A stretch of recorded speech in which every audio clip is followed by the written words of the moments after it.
নমস্কার, আশা করি তোমরা সবাই ভালো আছো। নিজের সেলফ ইন্ট্রোডাকশানে একটা ছোট্ট কথাই বলবো, কেউ যদি বিভিন্ন রকম highlighted topic, government jobs, private জবসের উপর আপডেট পেতে চাও তাহলে কিন্তু অবশ্যই চ্যানেলটাকে সাবস্ক্রাইব করে নেবে।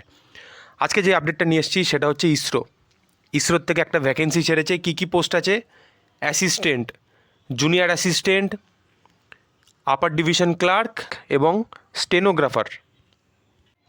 Last date 16 August. ভালো করে ডেটটা দেখে নাও, 16 আগস্ট। আর এটা অনলাইন অ্যাপ্লিকেশান হবে তোমাদের।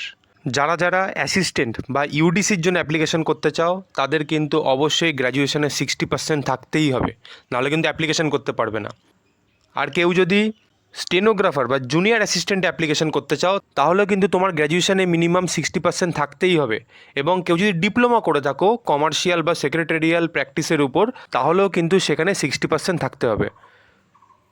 আর যারা স্পেশালি স্টেনোগ্রাফারের জন্য অ্যাপ্লিকেশন করতে চাও, আমরা সবাই জানি স্টেনোগ্রাফারদের জন্য কিন্তু একটা টাইপিং কিন্তু খুব ম্যান্ডেটরি একটা জিনিস।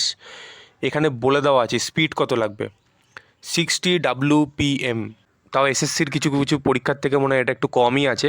এসএসসিতে মনে হয় আরও বেশি লাগে, 70 বা 80 মনে হয় কিছু লাগে।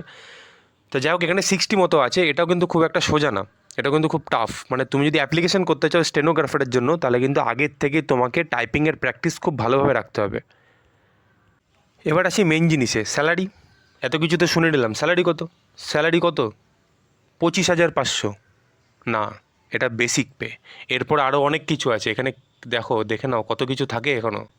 এই যত কিছু দেখছো, এটা সরিয়ে দিই, এই যত কিছু দেখছো এগুলো সব অ্যাড হবে। এগুলো অ্যাড হয়ে কত এসে দাঁড়াবে এবার নিজে আন্দাজ করো। কম করে আন্দাজ করে দেখা যাচ্ছে 40-40-এর আশেপাশে এসে দাঁড়াবে, তাও তো 35-40। আমি এখন হিসাব করে দেখিনি কত, তাও 35-40 তো একটা আন্দাজ করতে পারছি, বেশি ছাড়া কম না। এইটা কিন্তু এসে দাঁড়াবে 40 পারও হয়ে যেতে পারে। তা স্যালারি কিন্তু ভালোই আছে, খারাপ নেই। এখানে সিলেকশন প্রসেস হলো একটা রিটেন টেস্ট, কিন্তু যারা যারা জুনিয়র অ্যাসিস্ট্যান্ট বা স্টেনোগ্রাফারের জন্য অ্যাপ্লিকেশন করবে তাদের কিন্তু একটা টাইপিং টেস্ট দিতেই হবে। এখানে কিছু ফিয়ের ব্যাপারে বলা আছে। অ্যাপ্লিকেশন ফি সবার জন্য কিন্তু সেম, মানে তোমাকে প্রথমে 500 টাকা দিতে হবে। এক্সাম যখন তুমি অ্যাটেন্ড করবে তারপরে তোমার অ্যাকাউন্টে আবার 400 টাকা চলে আসলো।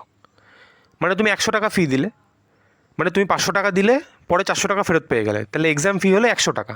কিন্তু হ্যাঁ, এক্সাম অ্যাটেন্ড করতে হবে, তাহলে কিন্তু রিফান্ড হবে, নাহলে কিন্তু হবে না।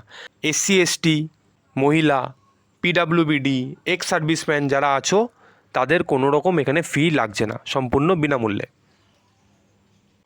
এখানে এজ লিমিট মেনশন করা আছে। জেনারেলদের জন্য 28, ওবিসিদের 31, এসসি এসটিদের 33। তা যারা যারা অ্যাপ্লিকেশন করতে চাও অবশ্যই অ্যাপ্লিকেশনটা করে নেবে। পোস্টগুলো জোন ওয়াইজ যেভাবে দেওয়া আছে আমি সেগুলো একবার দেখিয়ে দিচ্ছি, সবাই দেখে নাও।